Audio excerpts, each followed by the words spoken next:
Bem-vindo ao Jornal Super News desta segunda-feira, 11 de novembro. Vamos a alguns destaques internacionais. O presidente da Bolívia, Evo Morales, e seu vice, Álvaro Lineira, anunciaram ontem a renúncia após as eleições de 20 de outubro no país, em que foram considerados vencedores com a pequena margem percentual, em que houveram dúvidas sobre a apuração dos votos.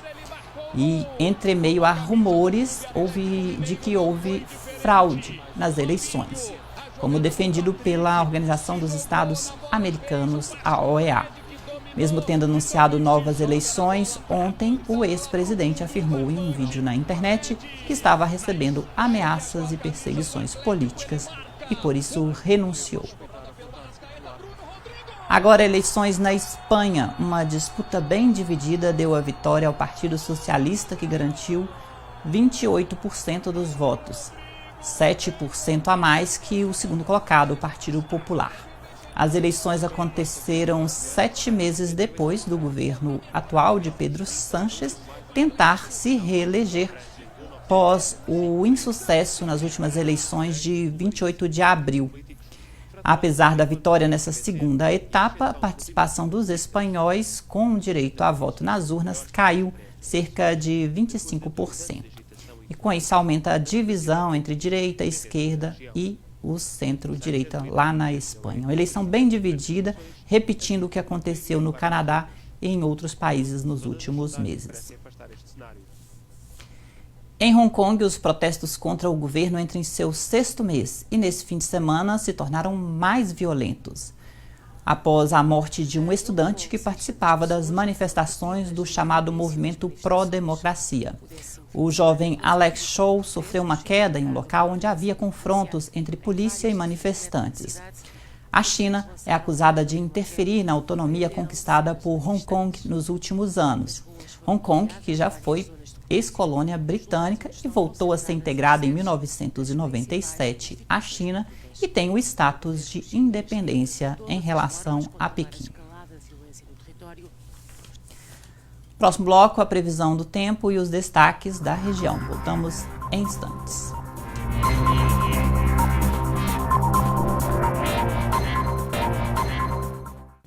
De volta com o Jornal Super News, agora vamos de previsão do tempo. Aqui em Minas, Belo Horizonte, a semana começa com tempo nublado e a previsão de pancadas de chuva durante a semana. Em Valadares, a semana também começa com tempo parcialmente nublado, porém com elevadas temperaturas. E a previsão é de pancadas de chuva amanhã e quarta-feira aqui na cidade. A partir de amanhã, um alívio nas temperaturas que caem dos atuais 39 graus para 34 graus.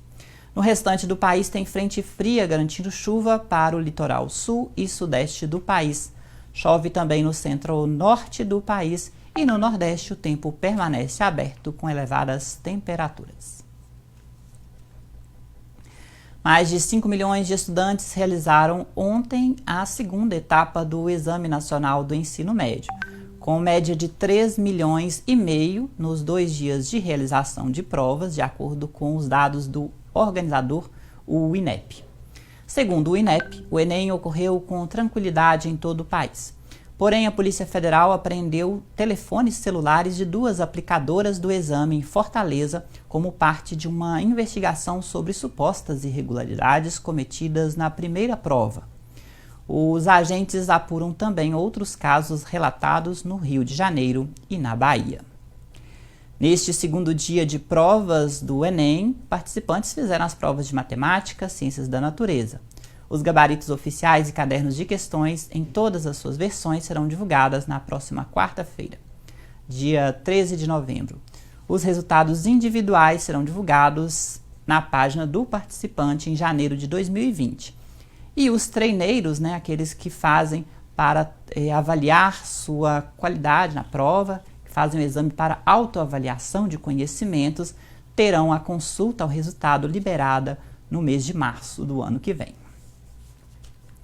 Agora, destaques aqui da região. Uma ossada humana foi encontrada ontem por adolescentes no bairro Novo Tempo, em Timóteo, no Vale do Aço. O corpo, que aparentemente seria de um adulto, ainda não foi identificado pelo serviço de identificação, de perícia. De acordo com informações do portal de notícias Plox, não foram encontradas perfurações e material suficiente para identificar o corpo, que foi levado para o IML da cidade. Aqui em Valadares, um homem de 53 anos, Celso Aparecido Freire, foi morto na noite de sábado. A suspeita do crime seria a própria esposa. De acordo com informações da polícia, o crime foi resultado de recorrentes brigas do casal. A mulher de Celso foi presa no local. Em Inhapim, um corpo de um homem de 35 anos foi encontrado em um rio, no córrego Boa Fé, zona rural da cidade, que fica próximo à BR-116. A vítima foi vista por uma pessoa que passava pela BR e a provável causa da morte seria afogamento. Segundo testemunhas, o homem morava há pouco tempo no local. Dinei Ferreira dos Santos, de 35 anos, que teria se mudado recentemente para o local e morava sozinho na zona rural de Inhapim, próximo aí à BR-116. No próximo bloco, os destaques do esporte. Voltamos em instantes. ¿Cuál debería ser el límite de velocidad en zonas residenciales? 40 kilómetros por hora. 50 kilómetros por hora. 40 y 50 kilómetros por hora. 60, 80 kilómetros por hora. Hicimos un experimento para medir la velocidad apropiada que debe tener un vehículo para evitar siniestros graves. ¿Qué pasaría si manejas a 60 kilómetros por hora? Buenas tardes. Hola. Bueno, lo primero, cinturón de seguridad, ponte cómodo, revisa frenos. Esta es una prueba de manejo y vamos a ir a una velocidad de 60 kilómetros por hora. ¿Listo? Hasta.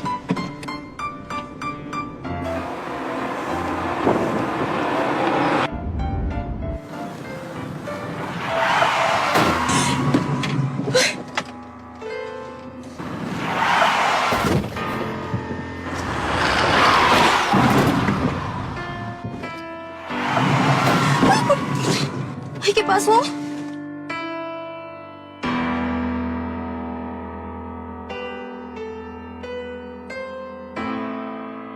¿Qué pasa cuando conduces por una zona residencial a 30 kilómetros por hora o más despacio? Bueno, ahora vamos a ir a una velocidad de 30 kilómetros por hora. ¿Listo? Listo. ¿Lo mantenemos en 30? Sí. Listo.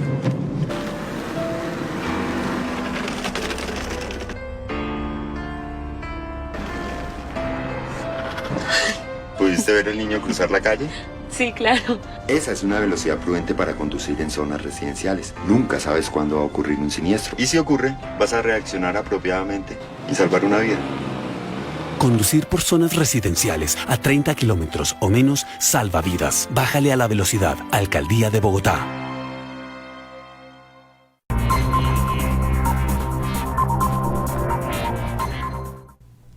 De volta com o Jornal Super News, agora para falar de esporte. O fim de semana foi de muita atividade e solidariedade na primeira corrida beneficente do Jornal Capital dos Vales e Rotary Clube daqui de Governador Valadares. Essa corrida aconteceu no bairro Ilha dos Araújos. Atletas de Valadares e região realizaram um percurso de 6 quilômetros, com provas divididas nas categorias masculinas e femininas. Essa é a primeira corrida realizada pelo jornal e a entidade, que terão alimentos não perecíveis arrecadados, voltados para doações de creches e entidades filantrópicas aqui de Valadares. O resultado da corrida será divulgado em breve no portal capitaldosvales.com. Agora o comentário esportivo com Luiz Gustavo. Gustavo, é com você. Cruzeiro e Atlético nesse domingo no Mineirão protagonizaram um clássico condizente com as campanhas de ambas as equipes no Campeonato Brasileiro de 2019. O Cruzeiro até que começou melhor, especialmente nos 15 primeiros minutos do primeiro tempo, quando conseguiu exercer uma marcação-pressão, abafou a saída de bola da equipe do Atlético e quase conseguiu fazer um gol em uma jogada muito bem trabalhada num porta-luz realizado pelo Fred. Thiago Neves concluiu a gol, mas sem perigo ao gol gol do goleiro Cleiton. Já o Atlético claramente com uma proposta mais reativa, mais defensiva, tentando atacar a equipe do Cruzeiro nos contragolpes, que não veio esse contragolpe na primeira etapa. A grande chance do Atlético praticamente em toda a partida foi no primeiro tempo, em um chute que a bola acabou resvalando na trave do goleiro Fábio, o chute do lateral esquerdo Fábio Santos. Na segunda etapa, o Cruzeiro perdeu perna, o Abel Braga no início da partida, começou com os 11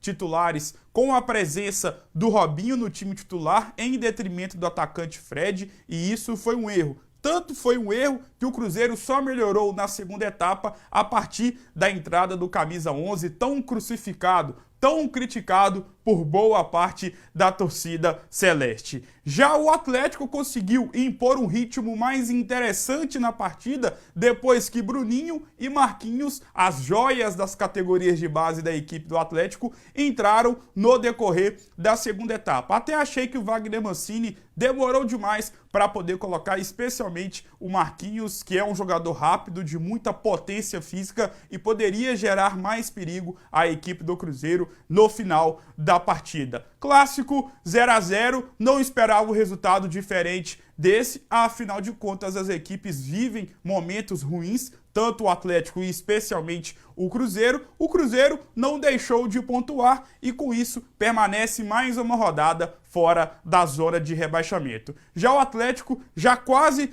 perto do seu objetivo, que é ficar tranquilo de vez e não pensar em rebaixamento para o Campeonato Brasileiro da Série B. Próxima partida do Galo no próximo sábado, 7 horas da noite, contra a equipe do Fluminense no Maracanã. Já o Cruzeiro, daqui a exatamente uma semana, 7 horas da noite, recebe a equipe do Avaí no Mineirão. É isso, Júlio. Um grande abraço e até uma próxima oportunidade. Obrigado, Gustavo, por suas informações. Essa edição do Jornal fica por aqui. Até amanhã.